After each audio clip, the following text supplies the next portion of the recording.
Hey, what is up, you guys? It is Kat, and today it is my absolute pleasure to introduce our guest for today's episode on the art of consulting. She is a visionary leader who has sparked transformative change in the corporate world and beyond. Pam has dedicated her career to unlocking the hidden potential within organizations and individuals alike. Through connecting potentials, Pam focuses on three fundamental pillars, which I'm sure she will regale us, and that redefine the landscape of growth and development. Organizational development with a keen emphasis on strategy and culture alignment, bolstering team effectiveness, and fostering relationships. Systems coaching is one of Pam's specialties, and her expertise shines through as she navigates the intricate dynamics of modern workplaces with finesse and insight. Pam recognizes the importance of embodied development and wisdom that resides within the body and harnesses practices such as educational kinesiology, yoga, and mindfulness to unlock its potential. It's a holistic approach that nourishes the mind, body, and soul. Please help me welcome Ms. Pam August, founder and president at Connecting Potentials. Welcome, Pam, to the podcast. Thank you, Kat. It is so great to be here with you. I'm excited. Me too. So when you and I were prepping for this episode, we had talked about, obviously your field of expertise is in human systems, right? Yes. Now, Yeah. I'm in IT and I work with a lot of people who think that they are not human. They think that they're droids. Sad but true. It'd be way easier. Well, you're such fun, but easier. Yeah. IT, right? And Yeah. so now that the target audience, most of our listeners are people who are in IT and in definitely working in organizations where there's there's culture. Obviously, there's culture with every organization. Where do we begin? How do we? You know what? I'm going to follow your lead here. Okay. Well, I think, so I wasn't really sure where to start because that's actually something that's indicative of human systems. It's often hard to know where to start. Interesting. And so because they're always in motion. Okay. There's, and I never had really thought of it this way before, but there's not an on-off switch for a human system. True. Absolutely true. Is always present. Right. Even when the people aren't. Right. Okay. So let's get into that a little bit. What do you mean by that? Yeah. Well, I just think about it is we, how many of us have ever been in a meeting and there were individuals that were not at that meeting, but everyone knew they were there actually because their presence or their, oh no, yeah, we could do this thing, but so-and-so. Right. Yeah. Not going to get approval from blank. They're not even in the room. Yeah. But and yet they have an presence influence. of the dynamic that they bring into the organization always is. So that's where I say it doesn't, and unlike IT systems, we can't reboot it. No.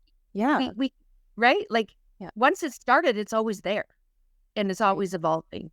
And so I think, where that brings me is just this notion that, and in the work I do, while I've would never call myself a technical expertise. I know how to use technical systems when they work, and when they don't, I'm done very quickly.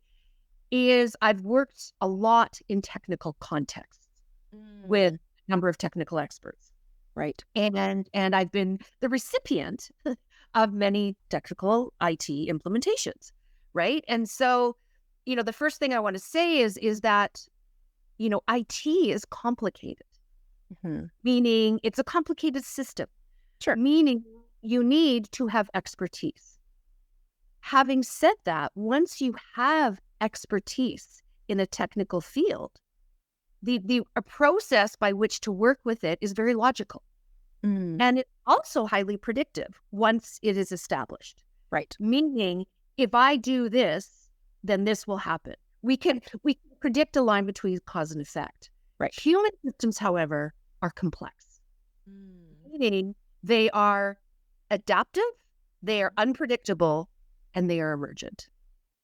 And so we can rarely, if ever, predict with any degree of certainty, if I do this with another human being or another group of human beings, this outcome will happen.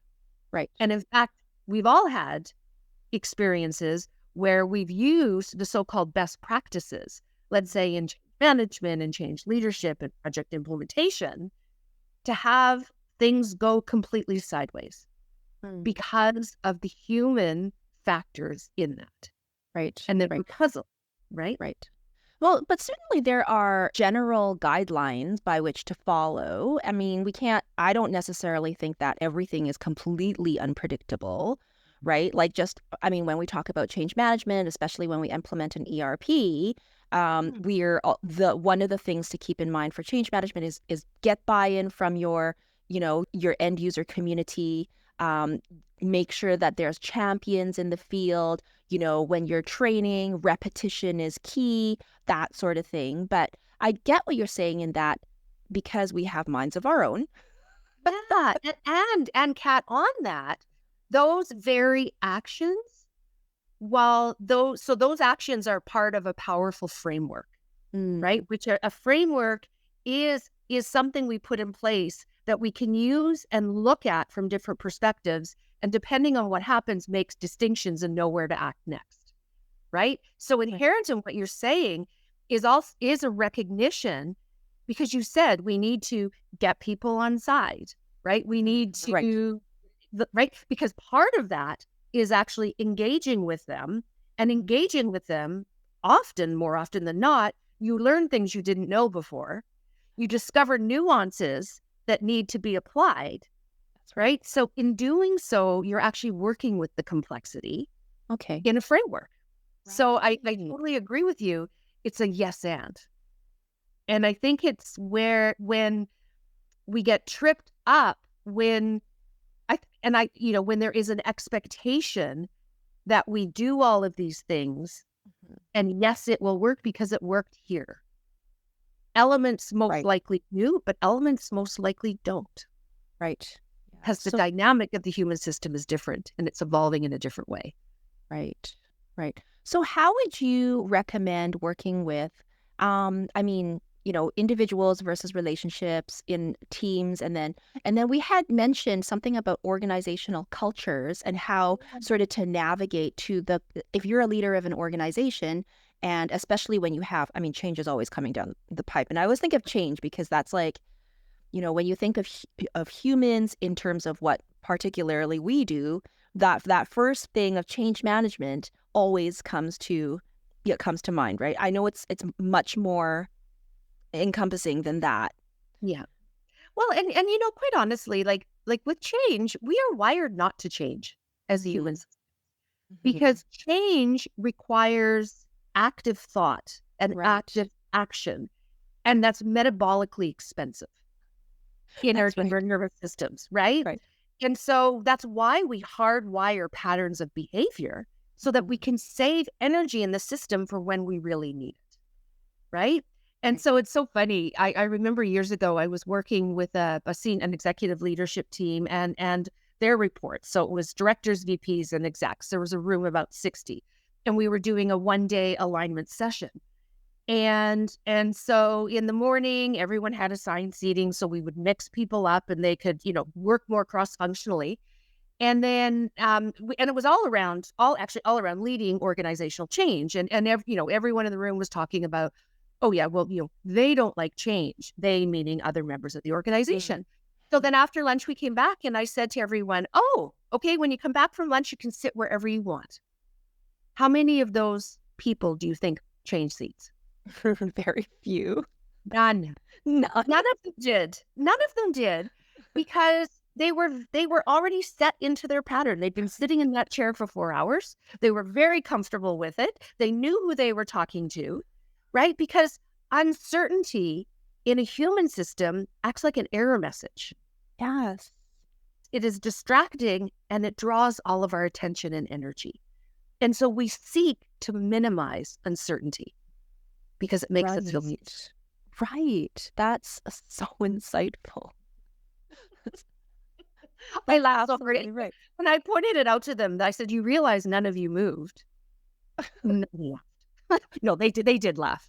They did laugh. And did they? Then I said, "Okay, so if you want to move, you can move now." And nobody moved. Right. They're like, "So we're good. We're Yeah, good. Yeah. yeah, And honestly, if I was just putting myself in that, sort of mentally putting myself in that situation, I'm not sure if I would move either. Do you know why? Because I didn't have to, right, right? But if you would have said you are required to move, then everybody would, because they yes, would for sure conform to their rule. And yeah, they would have to go through that metabolic, you know, yes, the mental exercise of yeah." And the switching. energy, yes, Right, right. And that just yeah, proves your point that, if it ain't broke, don't fix it. People mm, don't need to change, don't want to change if they don't need to. no. And they will, you lead me somewhere else on that is, there's a difference between compliance and commitment. Mhm. And when I work with groups and I'm a keynote speaker, so I do a lot of speaking around this topic. And I have a picture of our youngest son. He's now 22, but he was 3. And in this picture, I wish, your readers could see, or our listeners could see it right now. It was his third preschool end of year picture that he did not want to be in, but he complied with the photo. Just Mhm. imagine a 3-year-old with the best side eye you've ever seen, right? I couldn't tear him away from his friends the whole year, but I could not get him into the picture because I don't want a mummy. And then what I realized in that moment is when you do to someone, you get compliance. Mm. If you say you have to, people will comply, right? Then, fast forward a few years, we have 2 sons and they were in their, late teens, early 20s. And my husband and I were away for a month. And I came home and said, guys, the house needs to be mom clean when I get back. And I came home and the house was not mom clean. And so what did I do? I don't I know. cleaned Did the you? house. I was I just gonna cleaned, say, did you just clean the house? That's what I I would have just, done. I know, I just cleaned the house. Right. And then I learned through that one, or it was reinforced for me because I'm a slow learner, is that in that regard, is that when you do 4, you get Mm. complacency. Right. Right. And so then kind of fast forward even further, our youngest son is a pilot in the Canadian Air Force. And he was doing his first year orientation at Royal Military College in this team obstacle course that was over 10 kilometers, 10 obstacles, 2 hours. It was grueling. And they only scored points if they completed the obstacle as a team. Mm. And it was the Yes. most incredible act of teamwork I've ever seen. And our son, he's like a mountain goat, so he's pulling people over the wall, but he can't swim to save his life, or he couldn't then. So even with a life jacket, he's having to be dragged through the river so he doesn't drown. And at the end of it, it was like one of those moments where, oh, when you do with, you build commitment. I love that. Just one little word, Yeah, makes a ton of difference. it So does. I've been writing this down. So if you do to someone, you get compliance. If you do Yes, for someone, you get complacency. And yes, you do with yeah. someone, you get You build commitment. commitment. Yeah. That's brilliant. And so again, coming back to where you were talking about, this framework of getting stakeholder buy-in, in aligning on priorities, all of those things, those are do with activities, Mm. which is why they build in a dynamic of commitment all Right. the time, right? Right. It doesn't necessarily happen out of the gate. No, do you think that it should be kind of a combination though? Because I think that if you do people now asking the expert of human systems, do you think that if you do with Expert in learning. Let's call me expert in learning. I'm always learning this stuff. Yeah. expert in learning, Yeah. do you think that if you do with too much, you will get a different result? Like, okay, so I get that, teamwork, great, Yeah. commitment, sure. But then now we've all been in teams where you start to form a little culture in that team and then people start to take on particular, they're not necessarily personas, but roles in the team, right? This person's always the idea guy. This Yes. person's, tends to be the doer. This person just sits and watches and listens. This person takes notes. Do you know what I mean? So, Yeah. so like all of that doing with is Mhm. actually going to transcend into sort of a more granular level of do to, do for, and do with. It can.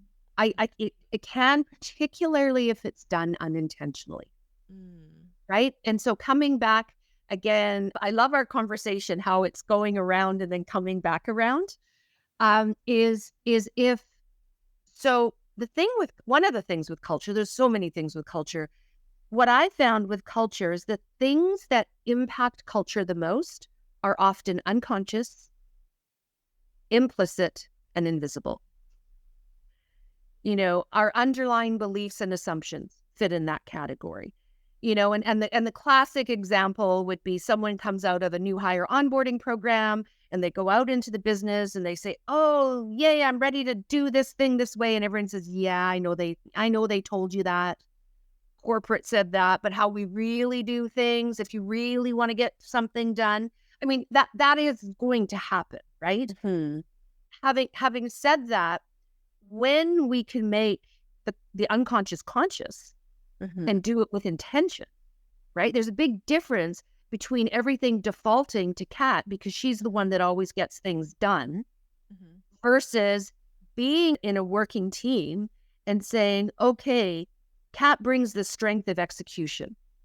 So Kat, what parts of this, if we assign you these parts, how does that work?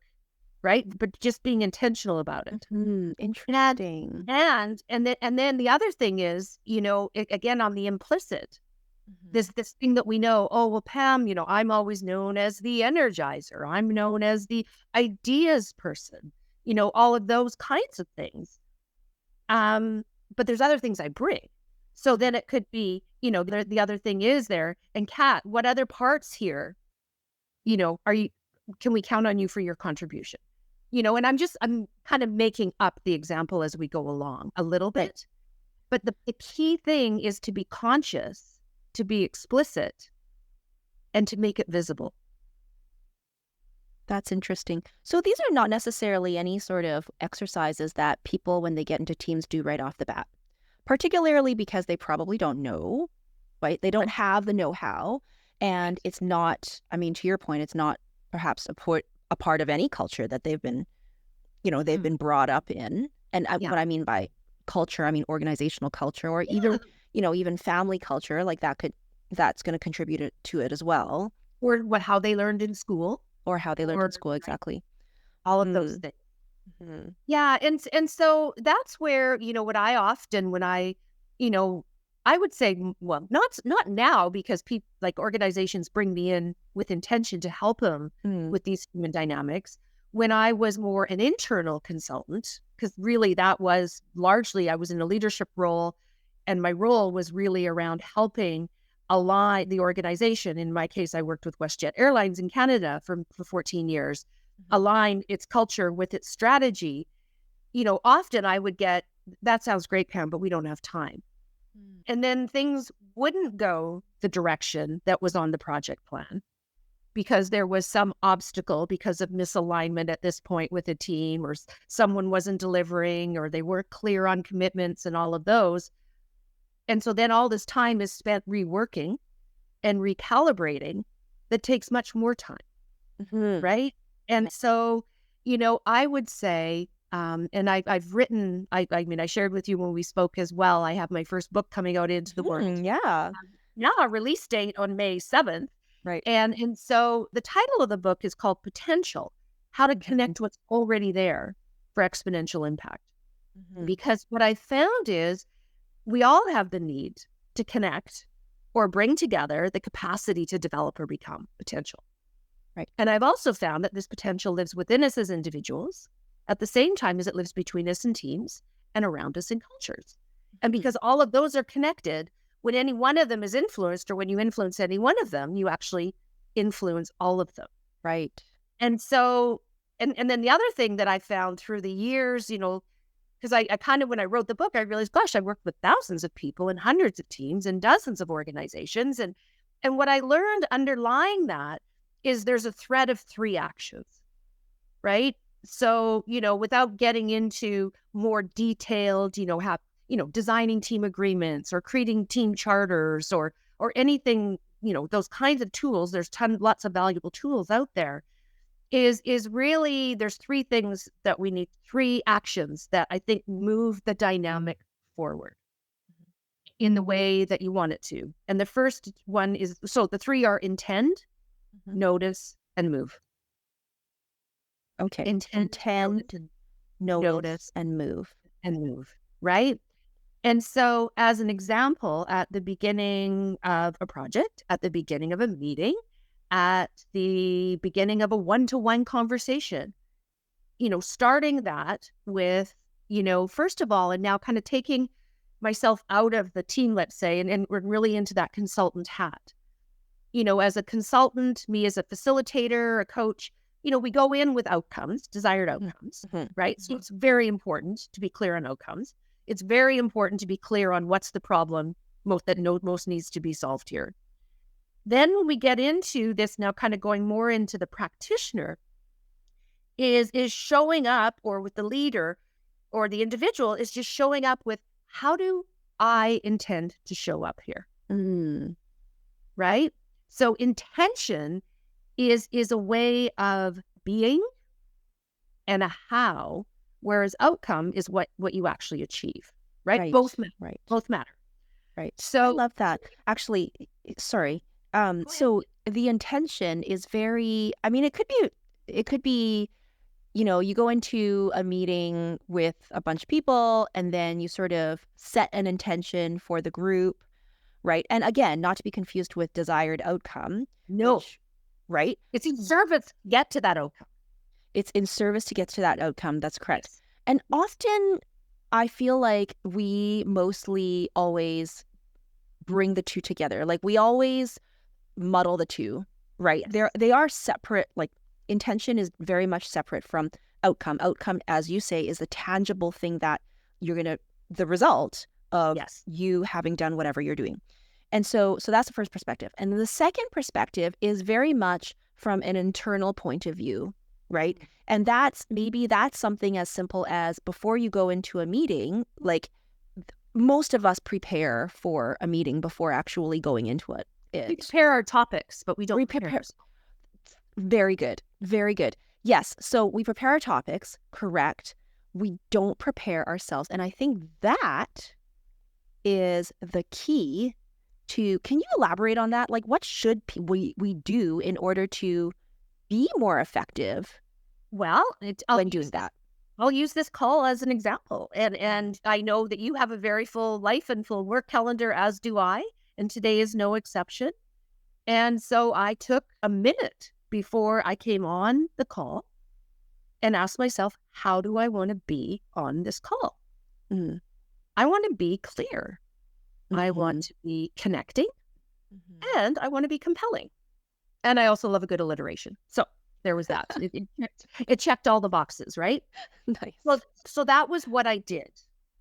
And just the act of doing that realigned my nervous system from all the other stuff to how I want to be. Because there's a saying, energy follows intention. Yes. Intention is an active process. Intention lives in what's called the prefrontal area of our brain, our place of higher thought. And the moment you set it, you draw attention to how you want to be. So attention and intention go together. Right. Very nice. And so a team, coming now out of this example, and then we'll come back into it, I think, because now we'll be on a good thread here, is that a team, like in a chartering kind of process, or at the beginning of a project or a meeting or whatever, is you could, so team, what are my favorite question is, what are 3 words that describe how we want to work together on this meeting today? What are 3 words that describe how I'm going to show up as a parent today? What are 3 words? And then of course there's many, many other questions, right? Like that you can ask, which I, I can just say to your listeners once my book is up, I have accompanying tools and things. And so I'm sharing a much deeper team chartering template, but, in the spirit of keeping it simple, intention. How do I intend to show up?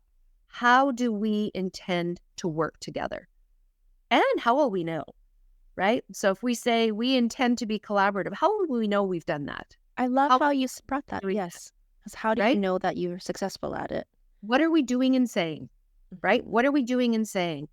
And so now to get maybe a little bit, because you did in my intro say I'm into yoga and brain gym and different. So I'll get a little bit, I don't know, a little bit more out there. Another thing that I do when I'm working with groups is I set what I call a meta skill, which is like an intention on steroids. So I set a meta skill for the group. For the group. Okay. Right?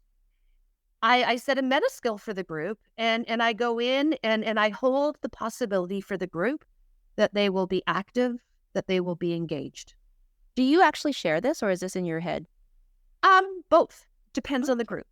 Okay. Both. It depends on the group.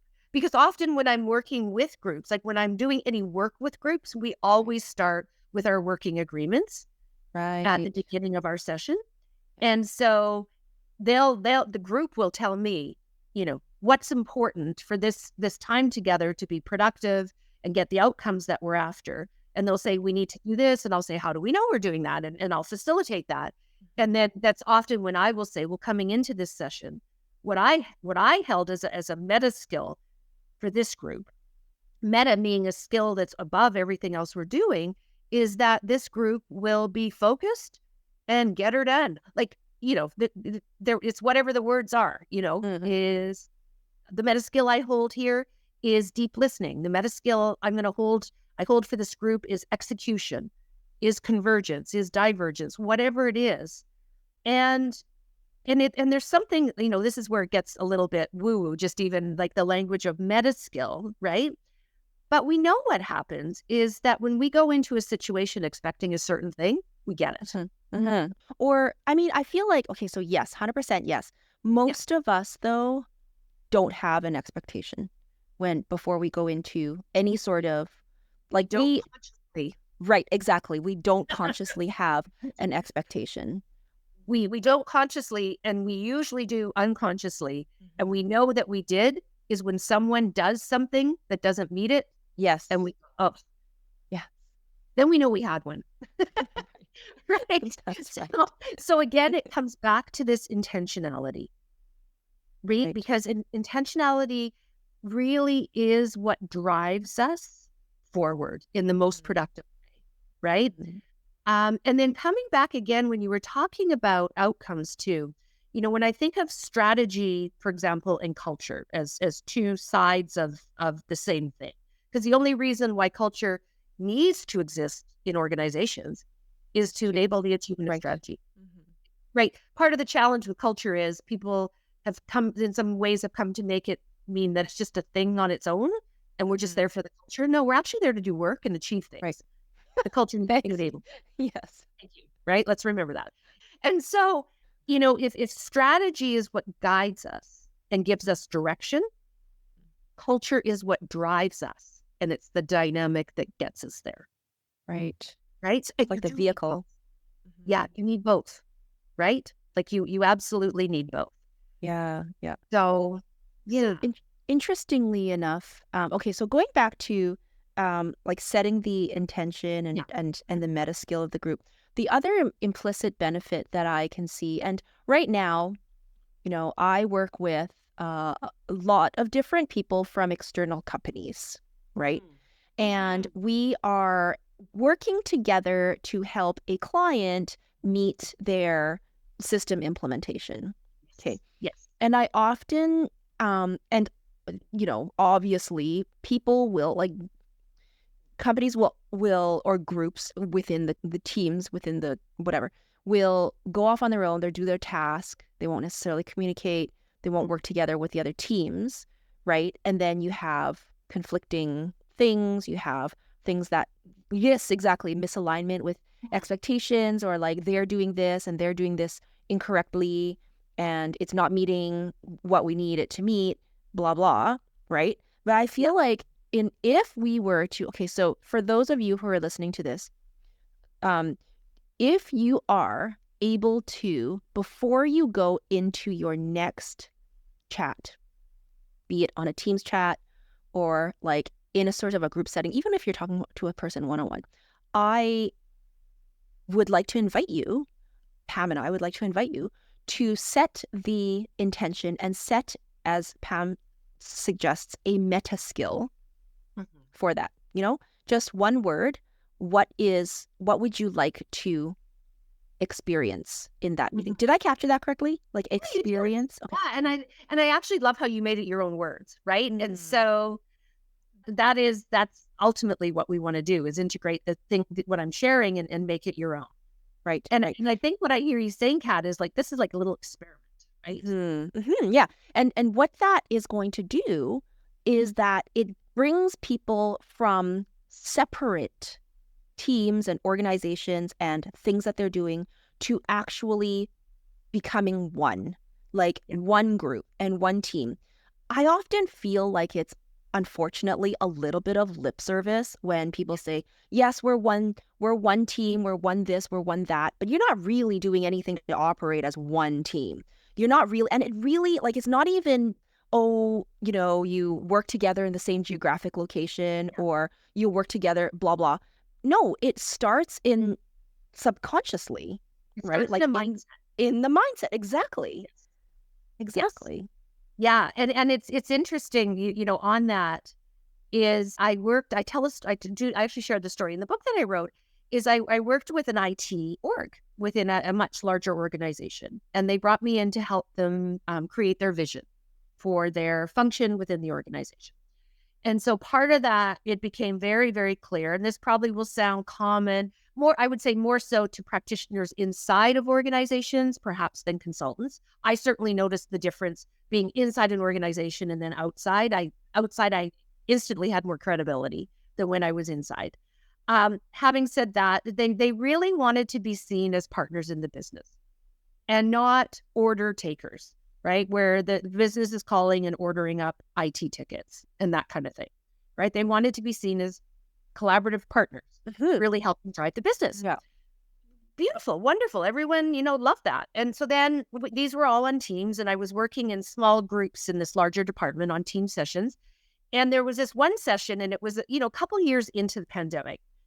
But we were still going, you're on mute, we still have to do that. You're on mute.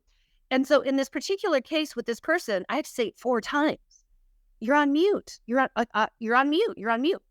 And when this person came on, what they said was the thing. To your point about saying and doing, this person said this: I'm sorry it took me so long to unmute my microphone. I'm not used to being asked to contribute in meetings like this. Oh, think about that for a moment. Wow. Right? Think about that for a moment. And so it was silent, 30 faces on the screen, silent. And so I did the second part of the practice that, Kat, you've just been doing as you've been describing these situations to me. I noticed. Because you intend, then you notice, okay, before you move. And so I said, oh. And it was quiet, and I just let the silence do the work. And I said, hey, everyone, what do you notice has just happened here? And people are breaking eye contact, and they're looking around and all of the things. And I just sat there and waited, let the silence do the work. And finally, someone unmuted and said, well, that's awkward. And I said, that is awkward. How many of you feel right now this is awkward? This is awkward. Right? How many of you are on a tile beside someone that you're pretty sure thinks this situation is awkward right now? Right? Put up your hand. Yeah. And I said, what's awkward about it? And then someone said, it took a little bit, but someone said, well, how can we partner with the business if we don't feel we can contribute in our own team. Mm. Yeah. Like it was the mic drop moment Yeah. of the, right? Because and that's the power of noticing. I could have let that go, right? And everyone would feel that little awkwardness, but we just carry on. Yeah. Right? Just pretend it didn't happen. Just carry it because it makes us uncomfortable. Because often when we start to notice, we're not really liking the fact that we're not where we want to be.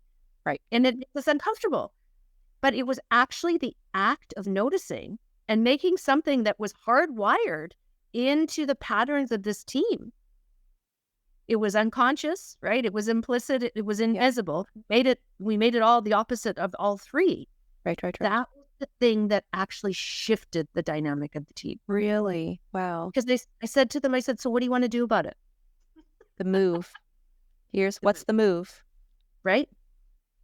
But what we often do, especially in, the flurry of work that we're all in, is we intend to move. We intend to move. Sometimes we just move. Yeah. Right? Most of the time, I would say. Very few do. Yeah. Right? Yeah. Yeah. And so that active noticing is so critical because the reality is we can only move from where we are now. True. There's no other place. And if we don't notice it, we can't be at choice about what our next move is. That's right. Right? And so I think that's where, for consultants, is probably one of the most powerful things that you can do, folks that are listening. Because in culture systems, culture's like water. And it's kind of like I use the example of the ocean, water in Canada. It's cold, right? Oceans are cold. Lakes are cold. And so, we're fortunate to have a home on the East Coast that we live in the summer. And you run into the ocean, the Atlantic in the summer. And what's the water like? Well, the water's cold. And then you get used to it. And someone's on the shore and they say, hey, how's the water? And what do you say? Cold. Or you're already used to it. So what do you say? Oh, it's great. Come on in. Right, come on in. And then they run in. And they're like, oh. And then it's freezing. Yeah. Right? That is what happens is when we're in these systems, we don't have an acute experience of noticing. Yes. And that's where I think consultants bring such a valuable piece. Yeah. Because there's the clarity of distance. That's right. That's right. And I often work with organizations in my work where they have very skilled practitioners, amazingly skilled practitioners. And the one thing they can't do is have that clarity of distance, not like I can. And so that I tell them at the outset, one of the things that I will do, because I'm the person on the beach going, how's the water? And you're the one telling me it's great. And I'm the one putting my toe in and I'm saying, is it really? Yeah. That's part of my job. Right. Because you can't move forward if you're not noticing what's happening now as effectively as you want to. That's absolutely right. Yeah. So, I had a question. So this doesn't necessarily pertain to, or it might pertain to larger organizations, but for a number of us, we work in startups and most of us in startups as entrepreneurs and even as solopreneurs, like if you are starting your own business, you're being self-employed, maybe, or you're working with a partner or two or something, at some point in time, you need to have, and I mean, I know this because I learned this in school, right? Organizations need an organization mission and vision. Okay. Of course. Very seldom can people sort of say what that vision is and mission. And so, especially in a startup environment, what if someone were to say, this actually happened, let's get business first. Then the vision will sort itself out. What would you say to that? Oh, that's a great question. And I think it's a tricky one. And it's funny. I just had lunch with a colleague, a former colleague of mine that I worked with at WestJet years ago, who's now starting on their own. I've had my own business for 5 years. And she said the exact same thing. Like she's actually got work, which is great and really, really meaningful work. But I don't know what any of that is. And so I didn't when I started out either. Mm, And right. And so I actually, and I'm thinking out loud as I'm answering this, so mm, I might change my mind halfway mm. Of through. But course. yeah, it's like it took me a while to really know if what I thought, even unconsciously, Mhm. what I thought it was and what I wanted it to be was actually it. Because you don't know what you don't know Mhm. until you go to do something with it. Right? Is we can think about things and we can imagine things, but it's True. only when we move and put them into action Mhm. and have the experience of them and then the learning that comes with that where we can actually say, yeah, that's it. Right? Again, because, human beings and the way things work with humans is always, I use the language of always forward, never straight. Like my wallpaper, if folks are watching on YouTube, Yeah. my wallpaper behind me is actually a metaphor for life and how I do life, right? And work. So I think, and the language of mission and vision can get really cliche in a real hurry. Mhm. Yes. 100%. So what I like to do is turn it into language of action once again, Mm. right? Is we need to ground ourselves in what matters, which is purpose/mission, right? What does that mean? That So, sounds it's yeah. ambiguous to me right now. No. So for me, and I had an experience 17 years ago where I became very seriously ill and almost died and was 85 pounds and it was awful. And it Gosh. was the best learning experience of my life. And during that time, it became very clear to me that I am here on this earth to create learning and relationship. Mm. That's what matters to me, right? Okay. Your purpose. That's that purpose. That's what matters to Right. me. Is everything I do is to create learning and relationship. Um, and it might be and again, sometimes people get tripped up because they don't have the right words Mm. or the words don't sound good enough. So that's where it gets tricky too, right? Is wordsmithing a mission or a vision before you've got it in your bones? Yes. What the It's thing it's is? not yeah, it has to start from the bones. Yeah, but I think very clearly though, you've got to get clear, right? Mhm. And so for me, my purpose, mission, my vision, I would say my vision honestly is still evolving. And every next step that I take, it shifts a bit, but it always has been. And it ended up being the name, I see a world where people see the potential in every moment and can do simple things to connect it. Interesting. I've actually never said that before. Like I just said it now, but that Huh. is it. I see a world where everyone sees the potential in every moment and simply, like powerfully, can connect it for themselves, for their team, for their organization. Right. And so I feel like I kind of like my wallpaper, I've gone a little bit too far off to the left here on this one. But I feel like that what you just said there very concisely summarizes what you do.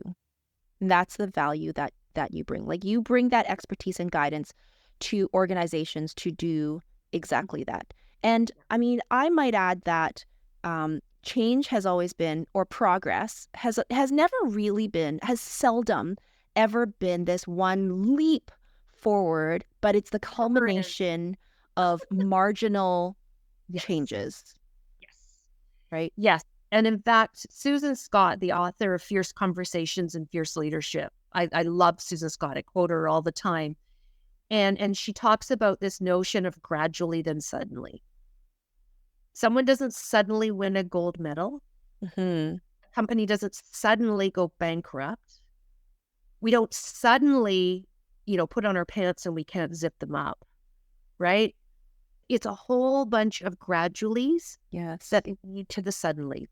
Right. And I think we're also in a society because we're so outcome focused, we don't celebrate progress along the way. Yes. Years ago, I was doing some work with Ken Blanchard. So leadership guru in that Yeah. world. Ken is absolutely incredible human and leader. And he Chicken was soup telling for the soul, right? no, that's not. He's the 1 minute manager. Oh, Ken 1 minute managers. Yes, Yeah. sorry. And so Ken was talking about, like, here's the thing, those of you that are parents, your child gets up, they take their first steps. What happens? They fall. What do? Oh We no. cheer. Oh, we cheer. Yay, right? But we don't say, oh, well, your brother walked when he was 8 months. What's wrong with you? Like, we celebrate progress, and I think, honestly, for many of us, and at least certainly the leaders and teams and organizations I work with, I'm always having to remind them to celebrate progress, because there's an element of not good enough, Yes. perfectionism Yeah. that gets in the way. Yeah. Yeah. And that's the ego talking, right? Yeah. Like that's 100%. It's never, it's just a little thing. Oh, it's just a little, it's nothing. It's nothing. Nothing is Nothing is nothing. nothing is nothing. And it's actually, honestly, the small, like, especially when it comes to human beings, it's the smallest things that make the biggest difference. Like, it always is the small things. And our youngest son, the one I said that's in the military, this past summer, in 2023, he was deployed as the operations manager doing firefighting relief support for the terrible wildfires that were in the West. Oh my goodness. Canada. He's 22 years old, and he was like the leader. Wow. Bizarre to me. But anyway, he was up in Yellowknife in the Northwest Territories, and he led the evacuation of a 95 resident seniors facility into a Hercules air. Wow. And it was the most profound experience of his life. And he said afterwards, he said, Mom, I felt so powerless. I felt like I didn't really do anything. And then he was telling me this story that this one resident son was looking for a can of Coke. His mother really liked Coca-Cola.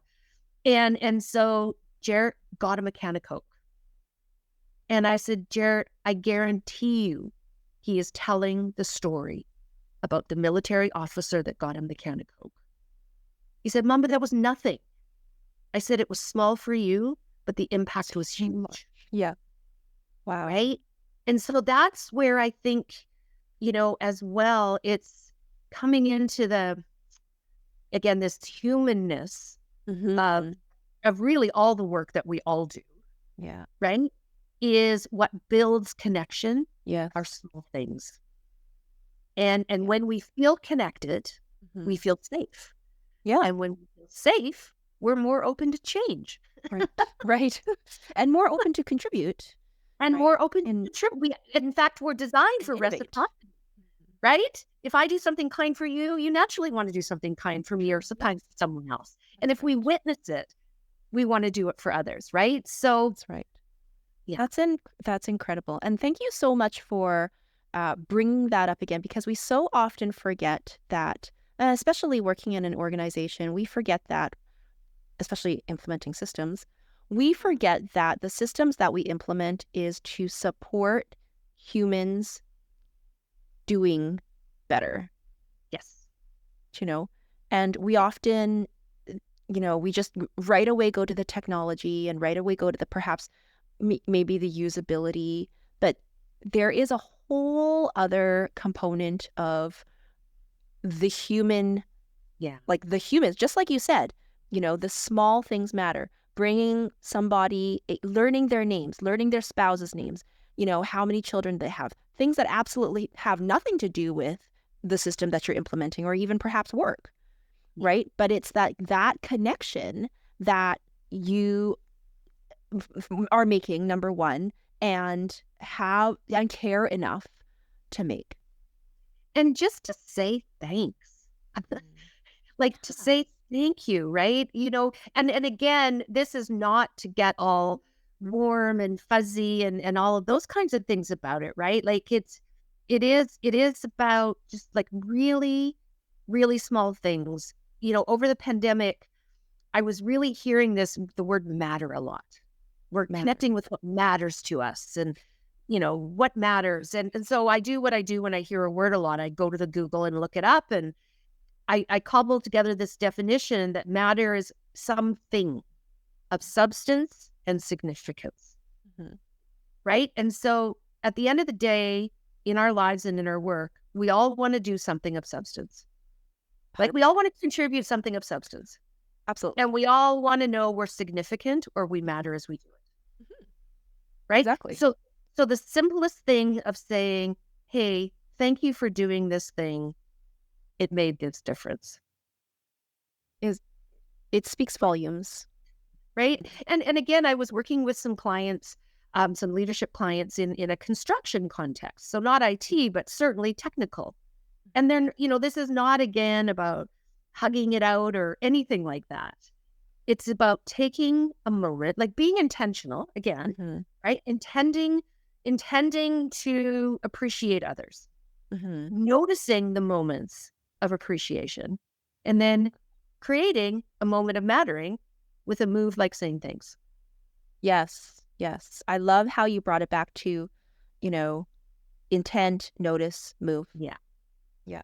Now, those three dynamics, those three together are so powerful because intend orients our operating system, the human system, where it wants to go.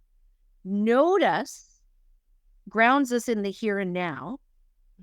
As So opposed that, to being in the subconscious, exactly, right? running the Because show. because we could have just thin sliced it and then moved on, which that's probably what normally happens. That is what normally happens. Mhm. But we move on. And if we notice in that moment, I'm actually really frustrated right now. Mhm. If we don't notice it, we're going to carry that frustration with us and it's going to show up in how we perform and interact. That's right. It'll drive you. It will drive us, right? Right. And it is, intend orients us to where we want to go, notice grounds us where we are, and gives us choice for the next move. And move, the smallest of actions, takes us one step closer. 100%. And you do that over and over and over again. It's kind of like, the 10,000 steps a day thing, or, a Yeah. 1,000 steps, Yeah. whatever it is. It's not the one step. It's then becoming in the pattern, creating this pattern. And over time, it becomes automatic and it becomes even more impactful. Right. And that's where the gradually becomes suddenly. Yes. Because After a period of time. exactly. Absolutely. Can I ask you, I know we're getting close to our time limit, but I wanted to ask you this, and this actually it might spawn a whole new discussion, but the concept of culture and branding.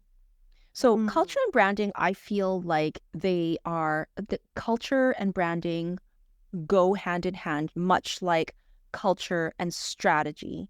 And I'm not sure if I mean, I don't. Okay, so yes, culture will bring you to the branding that you want to show up as, right? But what are your thoughts on culture and branding? Well, that's such a great question, and it could be a whole other topic, but I can make this distinct. One of my first long-term client engagements that I did after I left WestJet, I was the internal engagement and culture specialist, but I was working with a marketing firm and branding firm. So they were working with the client on the external brand, and I was working on the internal culture. And what I came to again, which is, I probably should have said this at the beginning, I speak very definitely, and I'm always open to being challenged and curious and all the things, right? And so where I came to on this is that if brand is the promise that gets made to the world, Brand is the promise that gets communicated to the communicated. right? Okay, yes, Right? right. Or I say brand is the promise we make to the world. And then it gets Right. communicated in a whole bunch of different mediums, Okay. all those kinds of things. If brand is the promise that gets made to the world, then culture is how you come together to deliver on that brand promise. Okay. I love that. Yes. That's how I differentiate them. And whenever I hear internal brand, Mhm. my hair kind of stands on end a little bit because culture is a dynamic that lives every day with everyone in every interaction all the time. Right. Right? It's a dynamic. I had a leader come up to me after one keynote recently and said, "Oh, Pam, this was so interesting," and da da da da da. And she said, "But we don't have a culture in our organization." And I said, "Oh, you do. You're just not paying attention to it. It always exists, whether it's Right. the one we see. We often don't even see it, as we talked about. And so the minute you say internal brand or what's our culture's brand, you're taking something and stamping on top of something that is a living dynamic Mhm. in a really artificial way, in my Yes. Yes, I totally agree with that. I totally agree with that. and it won't resonate, right? If your culture is not aligned to delivering on your brand promise, Mhm. the brand will not Mhm. be successful for long. I think one of the reasons why I wanted to bring that up is because of your work with WestJet for sure. Oh, yeah. And when I think of the brand WestJet, what I see in my mind are people who own. So WestJet is owned by employees. That's one of the things that I see in my mind. I also see the Christmas commercials where Yeah. there's like a bunch of WestJet employees, and they're literally making like it's a heartwarming. Like even when I think of it now, I'm like kind of starting to tear up and stuff. And that's not even when I watch the commercial. Like this is just me talking to you. Or I recently actually saw just a YouTube video of one of their flight attendants, and he was putting on a like a Mike McAdam. I know Mike. Yeah. I'm sure. So He's the funny one. he's the funny one, exactly. And he was making faces, and he did a phenomenal job. And so that to me is the brand, but to your point, the culture has to be there in order to fulfill upon that promise. Yeah, and I get a lot of feedback from a lot of folks. I've been away from WestJet now for 5 years, over 5 years, and I hear a lot that WestJet's not what it used to be, and the reality is culture is always changing and evolving. Mm-hmm. Um, and I would say, that back when that first commercial came out, I know the one you're talking about, it went viral. Mm-hmm. And Yes. went viral, it's over 100 million people or 50, I believe tens of millions of people saw that video all over the world. And I think the thing is, it resonated because it felt authentic Mm-hmm. and it felt aligned, Yeah. right? And so again, when I work with organizations in this work, is the goal can't be to, well, what do we want people to think about? Like I don't work in branding, first of all, I work in culture. But even in that, like it's like the goal can't be how do we want people to think about us? The Mm-hmm. goal is Yeah. how do we want to be, Right. right? Because again, how people think about what people think about us, or in the case of internal engagement, comes from the experience of being with an Yeah. organization, Yeah. right? So Otherwise, it's fake. exactly. And we know what happens is when there's incongruence and inconsistency, actions speak louder than words Yeah. is a saying, a pithy saying for a reason. And it right? Like, it is for a reason. Um, and so, aligning one of my favorite quotes is I judge myself by my intentions while the world judges me by my actions. Mm. Right. And so, I again, because I know we are getting close here, like at the end, is that if I could leave one thing with consultants, and I have this card here, it'll probably show up. It'll show up backwards, probably. Is it backwards? No, no, it's No. perfect. Be Okay. yourself. Everyone else is taken. Yeah. Oscar Wilde, right? I saw this card when I did my first consulting engagement and facilitation at the Kananaskis Lodge in the Rocky Mountains. And I thought this card was just so wonderful because whether an individual, whether a team, whether an organization, we can only be the best version of us, That's right? absolutely right. And so that was why even through our conversation, I was very intentional about saying, it's not about jazz hands and hugs and, I'm very exuberant, but that's me. Mhm. For folks that are listening, who are you at your best? Mhm. What are the words that describe you at your best?